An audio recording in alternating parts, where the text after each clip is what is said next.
Break के बाद एक बार फिर आपका स्वागत है। आप देख रहे हैं बड़ी खबर। आज हमारी चर्चा का विषय है पीएम मुलायम। जी हाँ, मुलायम सिंह यादव की ख्वाहिश है पीएम बनने की, लेकिन क्या ख्वाहिश या अरमान पालने से ही वो अरमान पूरा हो जाएगा? अगर नहीं तो फिर किस तरह की कोशिशें हैं, किस तरह के हालात हैं, इस पर हम कर रहे हैं चर्चा। हमारे साथ हमारे लखनऊ स्टूडियो मौजूद हैं सुरेंद्र राजपूत जी, कांग्रेस नेता हैं, और साथ ही फ्रैंक हुजूर जो बायोग्राफर हैं मुलायम सिंह यादव के और पार्टी के क्लोज ऑब्जर्वर भी हैं। सुरेंद्र राजपूत जी, आपके पास मैं आता हूं। सवाल ये है कि अभी जिस बात का जिक्र फ्रैंक हुजूर ने किया कि टीएमसी से ऐसी खबरें आ रही है तृणमूल कांग्रेस की तरफ से कि मिड टर्म पोल हो सकता है, क्या ऐसे हालात बन सकते हैं कि टीएमसी किसी बात पर अपना समर्थन वापस ले ले? मुलायम सिंह यादव जी को जिस तरह से समर्थन अभी मिला है, इन्हें भी लगता होगा कि अगर इलेक्शन हो जाए आसपास ही तो इन्हें ज़्यादा सीटें मिल जाएंगी। क्या ऐसे हालात बन रहे हैं? देखिए, ये राज्य स्तर के चुनाव थे, थोड़े बहुत इधर उधर की बातें तमाम होती रहती हैं। हमें नहीं लगता है कि तृणमूल कांग्रेस इस तरीके का कोई कदम उठाएगी जिससे कि केंद्र की सत्ता अस्थिर हो। रही बात राजनीति, तो हमेशा एक परमिसेबल कॉम्बिनेशन के गेम है, संभावनाओं के गेम है। और संभावनाओं में तृणमूल कांग्रेस को भी और समाजवादी पार्टी को भी हमेशा ये सोच करके चलना पड़ेगा कि जो एमपी उनके चुन करके आए हैं, जो जिस तरीके के लोग उनके चुन करके आए हैं, क्या दोबारा वो सत्ता में आ पाएंगे? रही बात बंगाल, तृणमूल कांग्रेस को इस वक्त एक बड़ा टास्क है कि पिछले 34 सालों में जो बंगाल को वामपंथियों ने जिस तरीके से तृणमूल कांग्रेस कहती है कि रौंद दिया है, वहां कार्यकर्ता उनका हतोत्साहित हो गया है, खत्म हो गया है, बिल्कुल बुलडोज्ड कर दिया गया है। तो तृणमूल कांग्रेस पहले अपने कार्यकर्ता को उठाए या मिड टर्म पोल कराए। इसलिए मुझे नहीं लगता कि इस समय मिड टर्म पोल की कोई आवश्यकता है और कोई संभावना है। और लेकिन अगर चूंकि आप खुद भी ये कह रहे हैं, आप खुद भी ये अभी आपने कहा है कि राजनीति या सियासत जो अनिश्चितताओं का खेल है, संभावनाएं इसमें हमेशा रहती हैं। अगर ऐसा कुछ हो जाता है, टीएमसी की अपनी कुछ इफ एंड बट्स हो सकते हैं, मुलायम सिंह यादव यानी समाजवादी पार्टी की भी अपने इसमें फायदे नजर आ रहे हो सकते हैं कि अगर अभी ताज़ा मैंडेट इन्हें मिला है, अगर चुनाव हो जाता है तो इनके इसका फायदा मिल जाएगा। साउथ में जो आपका अलाई है कांग्रेस में, खासतौर से डीएमके, वो भी खासा नाराज जरूर चल रहा है जिस तरह से 2G मामले में डीएमके के कई मंत्रियों के साथ जो कार्रवाई हुई है।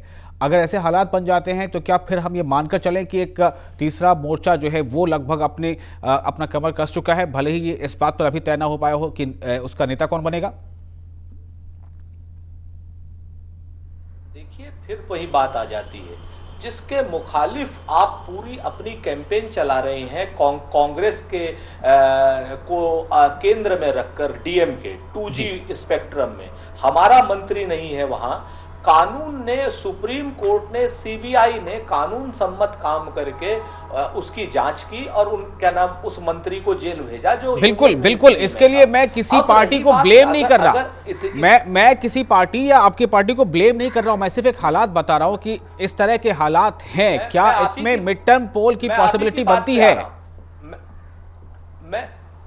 मैं आप ही की बात पर आ रहा हूं कि जो मध्यावधि चुनाव की संभावनाएं हैं और जो आप जिस तरीके से तीसरे मोर्चे के उदय की बात कर रहे हैं, डीएमके, तृणमूल या किसी को भी, पहली चीज तो डीएमके और तृणमूल हमारे यूपीए के एलाइज हैं, वो कहीं जा नहीं रहे हैं जी। अपनी जगह पे थोड़ी बहुत मतभेद राजनीति में एक स्वाभाविक प्रक्रिया है। एक परिवार में भी अगर दो लोग होते हैं तो दोनों के मत अलग अलग हो सकते हैं। रही बात इस वक्त मध्यावधि चुनाव की संभावनाओं को लेकर के, मुझे नहीं लगता कि डीएमके या तृणमूल किसी भी तरीके से इन सब चीजों को सोचेगी। उसके पीछे जो सबसे बड़ा इतना एक आखिरी सवाल सुरेंद्र राजपूत जी आपसे, एक आखिरी सवाल है कि मुलायम सिंह यादव के दिल में ये ख्वाहिश है कि वो प्रधानमंत्री बने।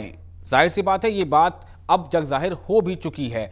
कितनी बड़ी ये चुनौती होगी कांग्रेस या दूसरी राष्ट्रीय पार्टियों के लिए?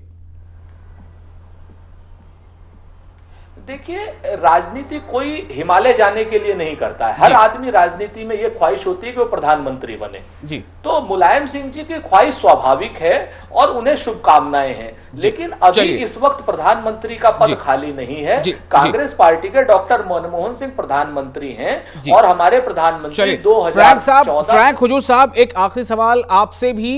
वक्त की बेहद कमी है, क्या मुलायम सिंह यादव ने कुछ ऐसी कोई ऐसी स्ट्रैटेजी आपको सामने दिख रही है? आप पार्टी के क्लोज ऑब्जर्वर रहे हैं कि किस स्ट्रैटेजी के तहत पीएम की कुर्सी तक पहुंचने की बात हो रही है शॉर्ट में?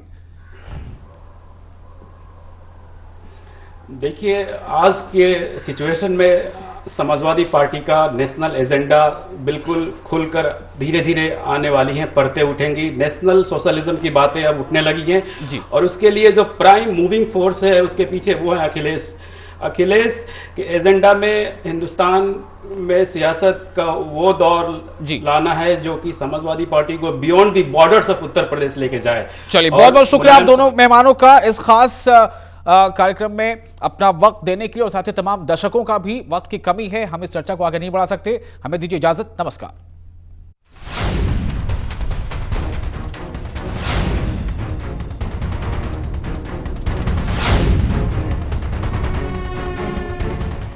This program was brought to you by Bajaj Alliance, SMS Live 256070 और जियो बेफिकर। सुनिधि चौहान और